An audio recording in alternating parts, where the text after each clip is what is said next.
Hello বন্ধুরা, তো আজকে আমি আবারও আপনাদের সাথে একটি ইউনিক রেসিপি শেয়ার করতে চলে আসলাম, যেটা হলো পেঁপে দিয়ে একটি ইউনিক তরকারি রেসিপি। পেঁপে যেহেতু একটা আন্ডাররেটেড সবজি, সবাই কিন্তু খেতে পছন্দ করে না। তো আজকে আমি যেইভাবে আপনাদেরকে রেসিপিটা করে দেখাবো, আপনারা যদি একবার বাড়িতে তৈরি করেন, তারা কিন্তু একদম এক থালা ভাত কিন্তু নিমেষেই খেয়ে নেবে, এতটাই সুস্বাদু হয় এবং সহজে তৈরি হয়ে যায় এই রেসিপিটি।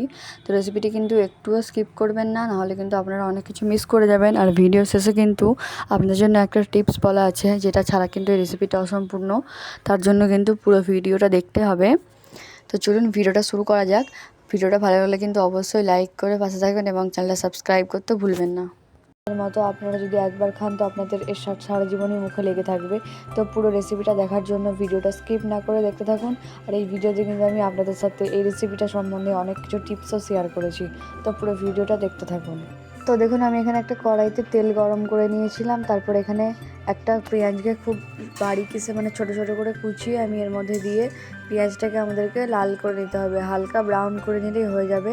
তো দেখুন, পেঁয়াজটাকে আমি উপর নিচে করে নেড়ে নিচ্ছি। আর আজকে কিন্তু আমি এই পেঁপের রেসিপিটা ডাল দিয়ে বানাবো। দেখুন, পেঁয়াজটা যখন হালকা ব্রাউন হয়ে যাবে, তখন আমি এর মধ্যে 1 চামচ পরিমাণে আদা রসুন বাটা দিয়ে দেবো। দিয়ে পেঁয়াজের সাথে খুব ভালোভাবে এগুলোকে আমাদেরকে কষিয়ে নিতে হবে। দেখুন, এবারে আমার আদা রসুনটা কষানো হয়ে গেছে। এবারে আমি এর মধ্যে দুটো চেরা কাঁচা লঙ্কা দিয়ে দিলাম। আমি কাঁচা লঙ্কাগুলোকে চিড়ে দিয়ে দিলাম। আমি একটু বেশি ঝাল খেতে পছন্দ করি, তার জন্য আমি কাঁচা লঙ্কার পরিমাণটা বেশি নিয়েছি। আপনারা ঝাল কম খেতে চাইলে পরিমাণটা কমিয়ে নেবেন। এরপরে আমরা এর মধ্যে দিয়ে দেবো 1 চামচ পরিমাণে হলুদ গুঁড়ো।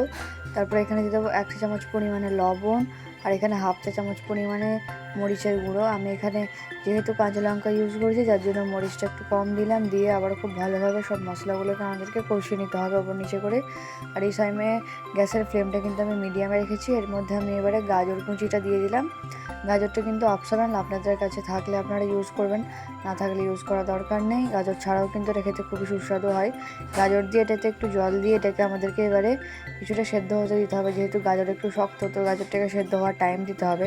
দেখুন, আমি গাজরটাকে কিছুটা ভালোভাবে জল দিয়ে কষিয়ে নিই। এবার আমাদেরকে এটা সেদ্ধ হতে দিতে হবে কিছুটা। গাজরটা অনেকক্ষণ নাড়ার পর সেদ্ধ হয়ে গেছে। এবারে আমি এর মধ্যে ভিজিয়ে রাখা ডালটা দিয়ে দিলাম। এখানে আমি 1 কাপ পরিমাণে ডাল ইউজ করেছি। ডালটা দিয়ে খুব ভালোভাবে কষাতে হবে আমাদেরকে, কারণ ডালটা আমি কিন্তু সারা রাত ভিজিয়ে রাখিনি, জাস্ট ধুয়ে নিয়ে ইউজ করছি আমি। দেখুন, এবারে আমি যে পেঁপেগুলোকে কুচিয়ে রেখেছিলাম ছোটো ছোটো করে, পেঁপেটা এবারে এর মধ্যে আমি দিয়ে দেবো। দিয়ে আমাদেরকে খুব ভালোভাবে পেঁপের সাথে সব কিছুকে মাখিয়ে নিতে হবে, ওপর নিচে করে মিক্স করে নিতে হবে। এবারে পেঁপেটাকেও কিন্তু আমাদেরকে সেদ্ধ হওয়ার জন্য রাখতে হবে। তো প্রথমে আমি এগুলোকে ভালোভাবে কষিয়ে নেব। দেখুন, পেঁপেটা 5 থেকে 7 মিনিট কষিয়ে নেওয়ার পর আমি এর মধ্যে জল দিয়ে দিলাম সব উপকরণগুলোকে সেদ্ধ হওয়ার জন্য। তো জল দিয়ে এবারে ঢাকা দিয়ে দেবো এটাকে ফুটতে থাকার জন্য। দেখুন, এবারে আমি ঢাকাটা খুলে দিলাম। 10 মিনিট পর এটা ফুটে গেছে। এবারে আমি এটাকে হালকা করে স্ম্যাশ করে নেব একটু কাঠের হাতা দিয়ে। এতে দিলে কিন্তু টেস্টটা খুব ভালো আসে। আবার আমার আরেকটু জল দরকার ছিল, তো জল দিয়ে আবার কিছুটা ফুটতে রেখে দিলাম। তো এরপরে ওটাকে নামিয়ে রেখে দিয়ে একটা পাত্রে তেল গরম করে নিয়েছি। এর মধ্যে এবারে একটা শুকনো লঙ্কা দিয়ে দিলাম আর দিয়ে দিলাম জিরে ফোড়ন। তো জিরে ফোড়ন দেওয়ার পর এর মধ্যে আমি রসুনকে খুব ছোট ছোট করে কুচিয়ে রেখেছিলাম, সেটা দিয়ে দিলাম। রসুনের স্লাইসগুলো, এগুলোকে আমি দেখতেই পাচ্ছেন আপনারা কত সরু সরু করে আমি কুচিয়েছি এগুলোকে। এবারে খুব ভালোভাবে এগুলোকে আমাদেরকে লাল লাল করে নিতে হবে, রসুনগুলোকে আর লঙ্কাটা। আর এর মধ্যে হালকা টেস্টের জন্য আমি অল্প পেঁয়াজও দিয়ে দিলাম। পেঁয়াজটা অপশনাল, আপনারা ইউজ করতেও পারেন নাও পারেন। পেঁয়াজ দিয়ে আবারও খুব ভালোভাবে আমাদেরকে লাল করে নিতে হবে। দেখুন, আমার পেঁয়াজ রসুন সব লাল হয়ে গেছে। এরপরে আমি এর মধ্যে ফোড়নটা দিয়ে দিলাম, ডালটা এর মধ্যে ঢেলে দিলাম আমি।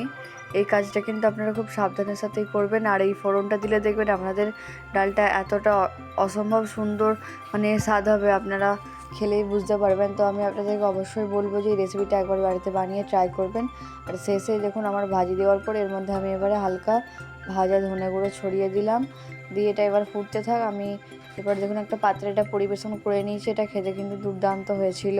তো ভিডিওটা দেখার জন্য ধন্যবাদ। চ্যানেলে নতুন হয়ে থাকলে চ্যানেলটাকে অবশ্যই সাবস্ক্রাইব করে পাশে থাকবেন।